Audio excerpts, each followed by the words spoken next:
As a musician, how much influence has the blues had on you, Bobby? A fair bit. I'm a big fan of Howlin' Wolf, Little Walter. I could go on endlessly. Muddy Waters, the old blues guys, Robert Johnson.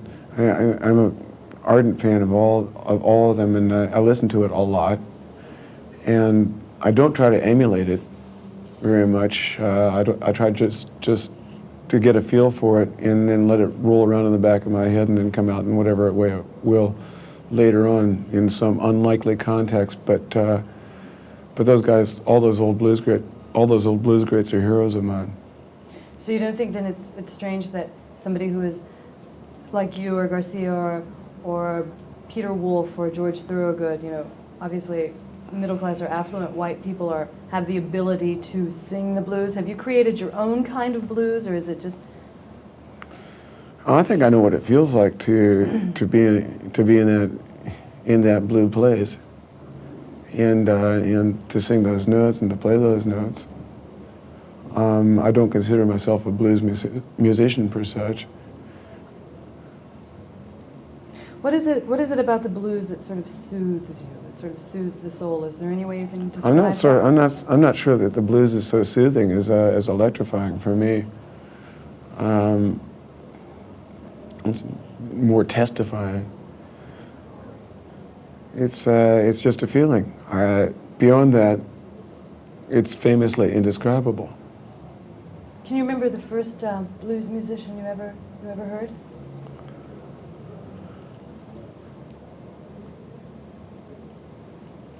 I guess the first bona fide blues musician I ever heard was Mississippi John Hurt, maybe.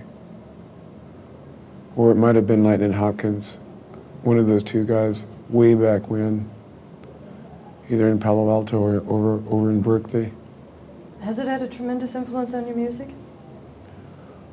I would say yeah. Blues and classical music have both had about as equally proportionate influences on what I do in my writing.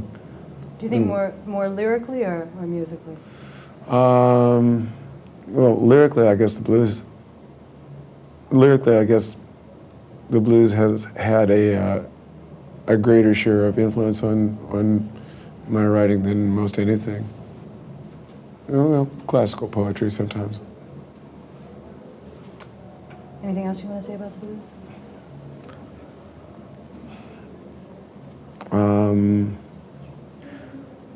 I don't think that the old guys are getting enough credit. The Howlin' Wolves, the Muddy Waters, the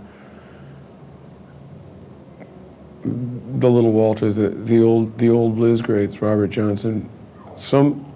Partly by virtue of the fact that they were recording way back when, and their recordings are funky to listen to compared to today's modern recording techniques and the slickness of the production of what people are used to today. And also, image-wise, they don't fit what I think people are looking for today, image-wise. But those guys, musically, were just monsters, and monstrously important in American music, or world music, really. And I don't think people pay enough attention to them. Do you think that in order for the blues to get through to the American masses, that it has to be done by white musicians that are accepted? No, not necessarily. B.B. King's doing real well.